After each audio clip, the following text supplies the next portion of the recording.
నువ్వు నీళ్ళలో మునిగితే మాత్రం ప్రయోజనం ఏముంది? నీకు ఎట్లా తడి అంటుతుంది. నేను తడి అంటకుండా ఆ జాకెట్ వేసేసుకున్నాను. ఆ నీళ్ళలో ఆ మునిగేవాడు వేసుకుంటాడు చూడండి, ఆ వాటర్ ప్రూఫ్ బాగా గట్టిగా కట్టేసుకున్నానండి.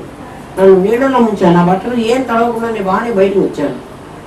ఇంకా మనం వేసుకున్న ప్రూఫ్ అట్లా వేసుకుంటే, వాటర్ ప్రూఫ్ వేసుకుంటే నేను ఎవ్వరు నేనేం చేయలేదు. రామనాథం గారు కాదు కదా, ఆయన గురువు లక్ష్మీనరసింహమూర్తి గారు వచ్చినా, ఆయన గురువు కుటుంబరావు గారు వచ్చినా కూడా నిన్నేం చేయలేదు. నువ్వు ముందు నీ ప్రూఫ్ వదిలించుకో. అది వదిలిస్తే ఆయన నేను నాకు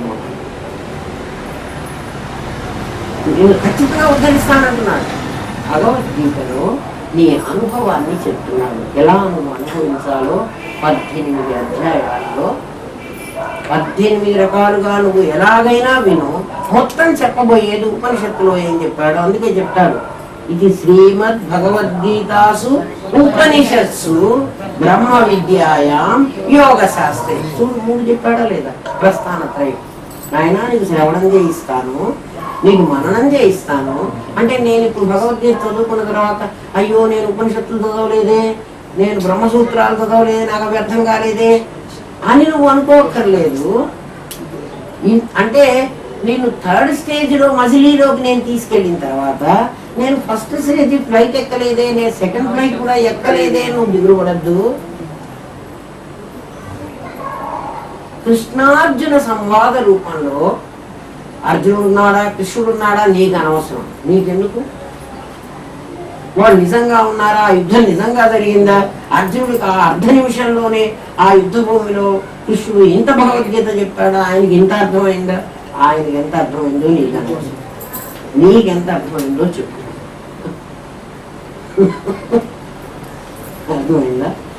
అట్లా 3 మజిలీలలో నిన్ను ఉద్ధరించడం కోసం భగవంతుడు ఒక ప్రణాళికని ఏర్పాటు చేశాడు. నేను ఆ మతమా ఈ మతం, ఇది అసలు ఏ మతము కాదు. ఇది హిందూ మతం అని ఎవరు అనవాకండి. ఇది హిందూ మతం కాదు, ఇది మానవ మతం, ఇది మానవ ధర్మం. నువ్వు మానవుడు అయితే ఈ మతాన్ని స్వీకరించు. నువ్వు క్రైస్తవ మతమైనా నాకు అభ్యంతరం లేదు. మనిషివేనా? మనిషి అయితే ఇదే తీసుకో. ఇది మానవ మతం, ఇది హిందూ మతం కాదు. మరి హిందూ మతం ఎందుకండి అంటే, హిందూ మతం వాళ్ళు ఈ గ్రంథాన్ని నాది అని తీసుకున్నారు. వాళ్ళు దీన్ని ఫాలో అవుతున్నారు. అవనియండి, మీకు బాగలేదు. మీరు ఫాలో అయితే మీకు హిందువులు అనుకుంటే నాకు అభ్యంతరం లేదు. నేను క్రైస్తవునేనండి. క్రీస్తు కూడా ఇదే చెప్పాడు. అయితే ఆ చెప్పడం వాడికి చేత కాలేదు, వీడు నీకు అర్థమయ్యేటట్టు చెప్పాడు. వాడు కూడా ఇదే అర్థం వచ్చేటువంటి చెప్పుంటాడు. నీకు అది ఇంటర్ప్రిట్ చేసి చెప్పేవాడికి తెలియట్లేదు. ఋషులు ఏదైతే నేర్చుకున్నారో దాన్నే చెప్తున్నాడు. వాడు కూడా వెతుక్కోండి దొరుకుతుంది అని చెప్పాడు. నువ్వు వెతకకుండా నేను వాడే దేవుడు అంటే వాడెవడో వెతకొద్దు. ఏమ్మా? ఆత్మానాత్మ వివేచనం స్వనుభవో చెప్పాడు. ఆత్మానాత్మ వివేచన చేసి అంతటితో ఆగిపోవకు. స్వనుభవో, నువ్వు అనుభవం సంపాదించవు. అనుభవం సంపాదించిన తర్వాత నేనేం చెయ్యాలి? బ్రహ్మాత్మన సంస్థితి, నేను పరబ్రహ్మ స్వరూపుణ్ణి అనేటువంటి దానిలో కూర్చుండిపో. నేను ఫలానా భానుమతిని అనుకుంటే నేను ఒక రిటైర్డ్ లెక్చరర్ని అని అనిపిస్తుందేమో, కానీ నేను పరమాత్మని అంటే నేను లెక్చరర్నే, నేను డాక్టర్నే, నేను టీచర్నే, నేను హౌస్ వైఫ్నే. ఏమిటో చెప్పండి నా సంగతి. భానుమతి గారు ఆవిడ నాకు తెలుసండి. ఆవిడ కేవీఆర్ కాలేజీలో లెక్చరర్. పరమాత్మ స్వరూపం అండి ఆవిడ నాకు తెలుసు. కానీ ఆవిడ ఎక్కడ ఏం పని చేయలేదండి, ఏం పని చెయ్యదండి. మరి ఏం చేస్తుందండి? ఏం తినదండి, ఎవరితో మాట్లాడదండి.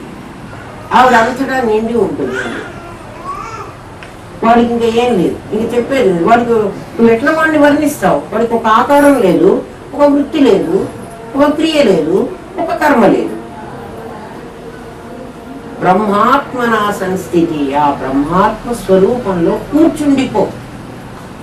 అప్పుడు తప్ప ముక్తి నో శతకోటి జన్మ సుకృతై. ఇవన్నీ కావాలి, క్వాలిఫికేషన్లు ఇన్ని చెప్పాడు. ఈ క్వాలిఫికేషన్లన్నీ కావాలంటే 100 కోట్ల జన్మలలో చేసిన పుణ్యం ఉంటే తప్ప ఏమ్మా వినా లభ్యతే. అది లేకపోతే నీకు ఇది దొరకదు. ఇది దొరికిందంటే ఇప్పుడు మనం ఆ పుణ్యం అంతా చేసినట్టే కదా లెక్క. మరి అంత పుణ్యం చేసి ఇంత ఇటువంటి స్థితికి వచ్చి మళ్ళీ మనం వెనక్కి పడిపోదామా? ఆలోచించండి.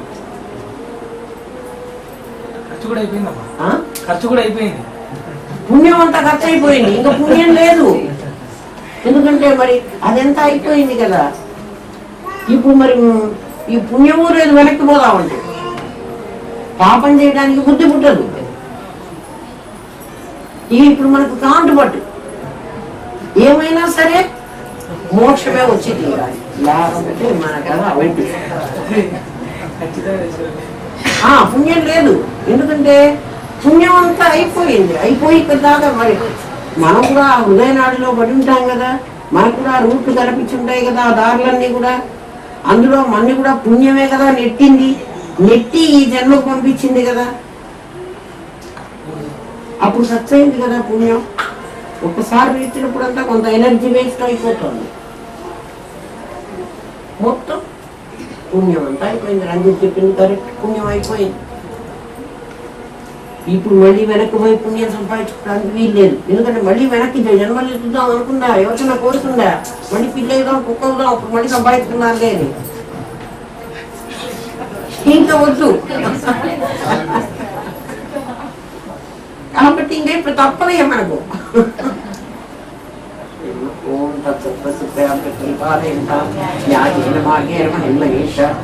బ్రాహ్మణేభ్యస్తు నిత్యం లోకా సమస్తా సుఖినో భవంతు. ఓం పూర్ణమదః పూర్ణమిదం పూర్ణాత్ పూర్ణముదచ్యతే పూర్ణస్య పూర్ణమాదాయ పూర్ణమేవావశిష్యతే. ఓం శాంతి శాంతి శాంతి. ఓం నమో బ్రహ్మాదిభ్యో బ్రహ్మ విద్యా సామ్రాయ కర్తృభ్యో వంశ ఋషిభ్యో గురుభ్యో నమో మహద్భ్యః. సర్వో భద్రవహిత ప్రజ్ఞానగణః ప్రత్యగర్తో బ్రహ్మైవాహమస్మి బ్రహ్మైవాహమస్మి బ్రహ్మైవాహమస్మి.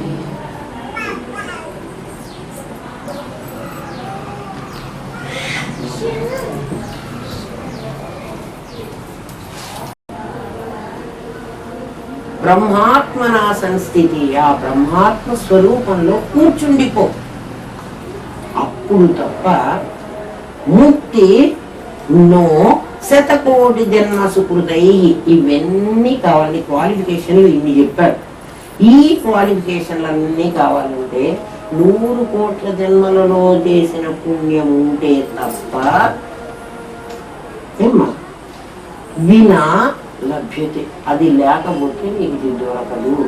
ఇది దొరికిందంటే ఇప్పుడు మనం ఆ పుణ్యం అంతా చేసినట్టే కదా లెక్క. మరి అంత పుణ్యం చేసి ఇంత ఇటువంటి స్థితికి వచ్చి మళ్ళీ మనం వెనక్కి పడిపోదామా? ఆలోచించండి.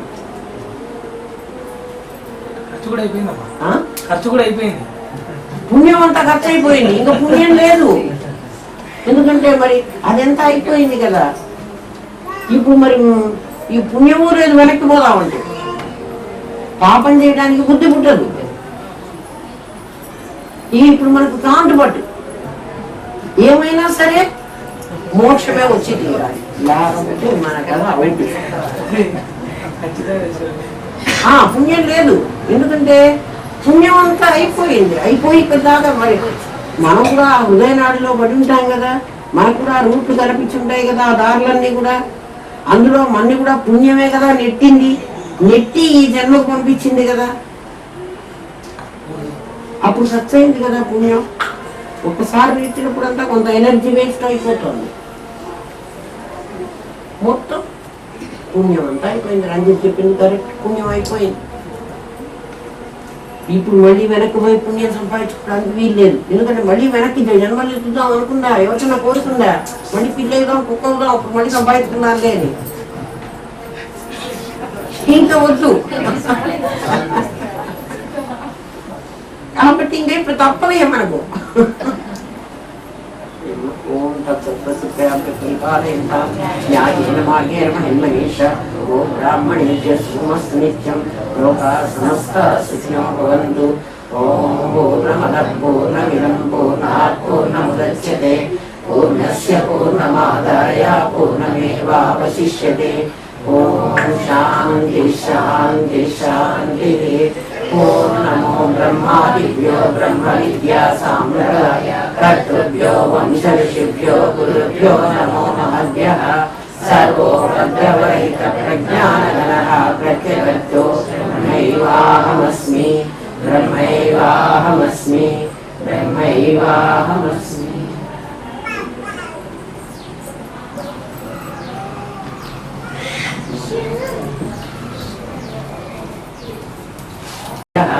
सर्वो भद्रवैतप्रज्ञानगणः प्रत्यगतो ब्रह्मैवाहमस्मि ब्रह्मैवाहमस्मि ब्रह्मैवाहमस्मि।